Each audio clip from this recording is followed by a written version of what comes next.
Good afternoon and welcome to the Principal's Message. Today I'm joined by a really special guest, Luke Reynolds, from the class of 2003. And Luke's done some really interesting things in his life post leaving Billanook. And today is a bit of an opportunity to hear a little bit about what you've done post-school. But Absolutely. really, volleyball's very much central to that, isn't it?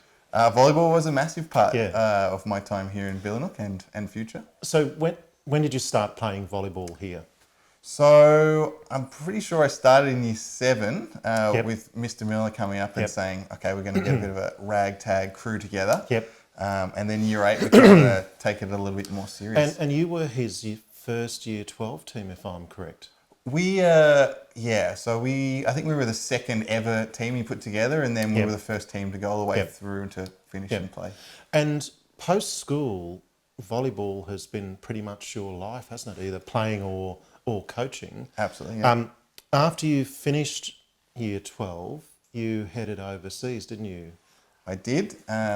So I was identified at one of the schools cups here, and I was lucky enough to get a scholarship to go over to play in America. So where in America? So I was in Kansas. I was in the Bible Belt. Yep. Nice, interesting place. Yep. So I was lucky enough to go there for my first year overseas. And so what were you studying at the university there? First years are usually general studies. Yep. So it was interesting to go back and study like math and all that stuff again. Yep. And after the end of that year, you then headed to Canada, didn't you? Yeah, so I transferred into a bigger university and a higher level. So I did that, and I was able to play a few more years there. So you played, coached and studied in Canada, didn't you? Yeah, I did a lot for sure, so it was good. So what course did you study in Canada? So for the first degree I did over there was a Bachelor of Physical Education. Yep. With a minor in history. Yep. And then in the later stages I did a postgraduate degree in education. So you're a qualified PE teacher, aren't you? I am Yep, indeed. yep. I am indeed. And so the playing, like volleyball's massive in Canada, isn't it? Yeah, it's really big, and it's growing a lot. So what sort of size crowds would you have played in front of? It's tough because everywhere is a little bit different. Yep. But if you go into the playoffs, you can get up to 2,000 people at a game. Yep. Obviously, in the States, it can be even bigger, but in Canada, it was really good. And interestingly, we've got a number of our past students playing in Canada now at the moment at university. Matt Peck, one of our previous college captains. He's in the Lakeland, I believe. Yeah. And so you had an amazing opportunity to pursue a sport you loved while studying at the same time. Yeah. Pretty incredible. Why did you switch really from playing into coaching? That's a good question. I always really enjoyed the teaching aspect of it and the challenge of recruiting players and building a team. So I felt like I had achieved what I needed to in playing, and I really wanted to see how far I could push in the coaching. And what position did you play when you were playing? Bit of everything, really. What was your specialty, in the college leagues? I liked setting, Yep. but I was kind of more of a bit of a universal player. Yeah. What the team needed, I was able to fill in. Yeah. So you finished your university in Canada, and that phase of your life concluded. Chapter written. What did you then do?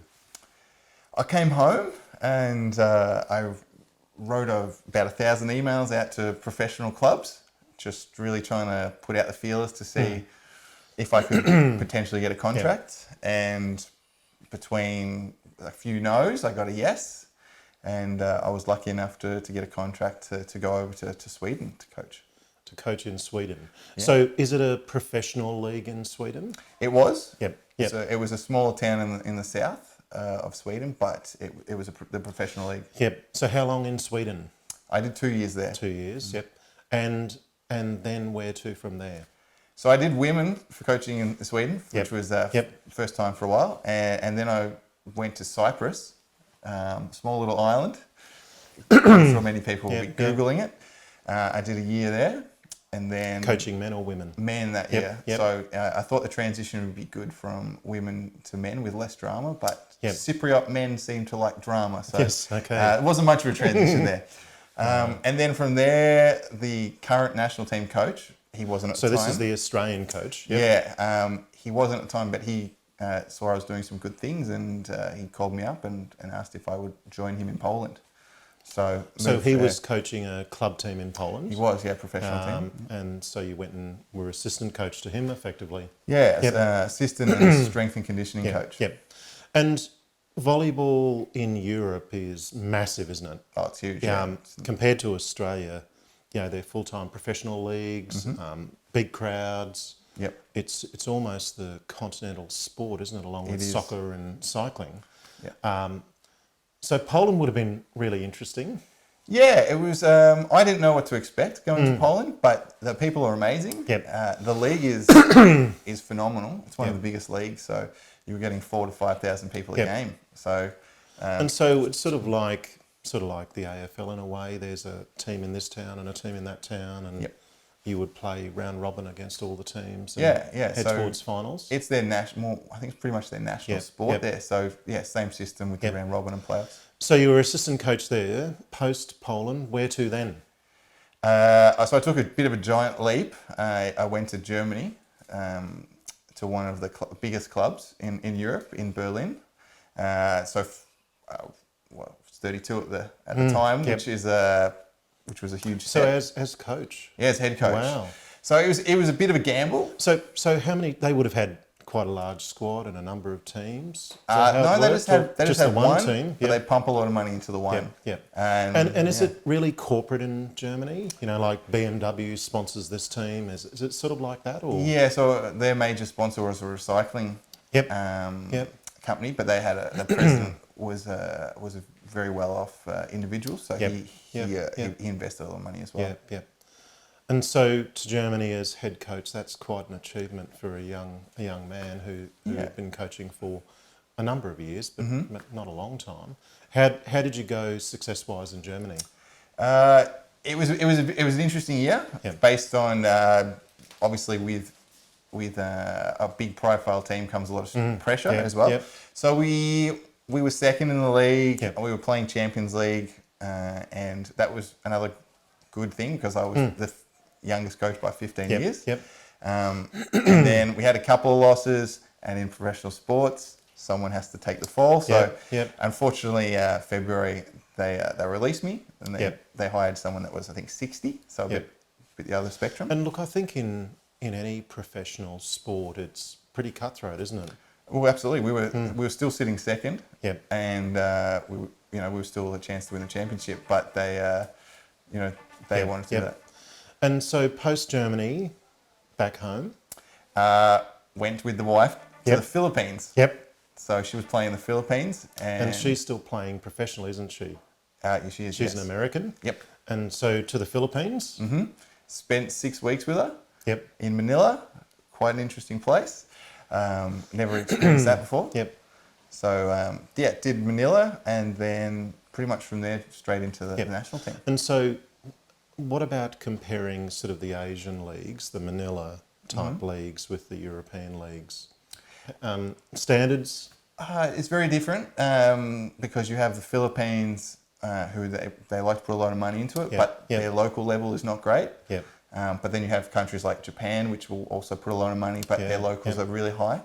So the level can vary a lot. You can have really good leagues, and you can have leagues where they'll put money into it, but that's to make it try and be a bit better.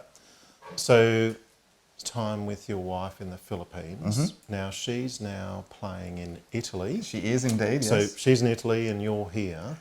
She's playing in the south of Italy, isn't she? She is, yeah. So she's in a little town called Soverato, which is right in basically the arch of the boot. And is she playing in the Italian National League, or is it a sort of a sub-district league? How does that work? So it's professional as well. So there's A1 and then there's A2. So right now her team is in A2, but they're looking to be promoted. Sure. Now you're back here now, and you've been really amazing. You've been helping us with our program here every day. What brings you back to Australia? I think it was just the window of time that I could spend with the family. Last year in a 12-month period, I think I was home a total of 3 weeks. So I saw that I could have potentially 2-3 months here with the family. So I kind of jumped at it and came home. Yep. And it's really amazing that you give up your time to come and help our kids Mm-hmm. here. But you're also, interestingly, the assistant coach of the Australian men's team now, aren't you too? I am, yes. Yeah.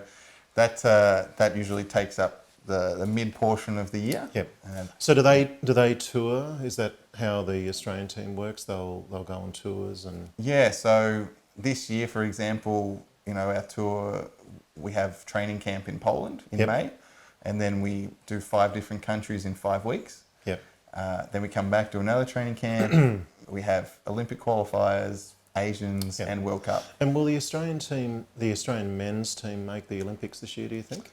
Well, we'd like to hope so. Yeah, yeah. We're a good chance. Yep, yep. So that international qualifier in September is a global one, so that'll be Yep. a little tougher. But then the continental one is in January, and Yep, yep, going on rankings, if we beat probably Yep. Iran, yep, we'll yep, be in. sure. And so you've really travelled all over the world, haven't you, following a passion that probably started in year 7 at school here. Yeah. What are your prevailing memories of being at school here? What do you remember about coming to Billanook? Yeah. Well, it's I don't know. I always remember coming to school and just enjoying being here because it's Yep. obviously such a lovely environment to be in school. And yeah, I just remember all the big festivals for sport and house music festival and. I remember going to all the plays at the Performing Arts Centre and just really, I think the biggest thing was making use of everything here. Yeah. It wasn't just kind of confining myself to just sport. Yeah. I know I enjoyed kind of being a part of even Rocker Stedford. I did Rocker Stedford one year, so doing everything. And Michael Miller was really pivotal in your volleyball journey, and he's still here, of course, leading our program. I know he really appreciates your help, and it's wonderful that you've been giving back to the program. What does the future hold for you? It's a good question. Right now, just looking at contracts for the upcoming season. Yeah. So wherever that could be. Would that be maybe back to Europe or Asia or? In conversations with both. Yep. So Yep. not sure where, but looking to be somewhere and preferably next year close to the wife. Yep. If we can make that happen. Yep. So national team first, and then that, and then at some point need to settle And somewhere. can you see yourself as national coach for the Australian team? In the near future, I think that Mark will Yeah. kick on for another couple of years. After that, if I feel like I'm at that place, I'll certainly put my hand up. Are the Australian players in the men's and the women's team, are they fully professional? More the men, Yep. all of them are Yep. pretty much playing Yep. professionally. The women more pushing into the professional field now. And I imagine the men would play the Australian season and then maybe go and play in Europe in the off season. Is that how they work? No, at the moment, most of them, they all play the professional in Europe. Yep. One guy's in Asia, and then pretty much trickle straight into national team. Yep. So Yep. it's a grueling schedule, pretty much 12 months. Well, it's hard being a professional sportsman, isn't it? Oh, it is, yeah. You know.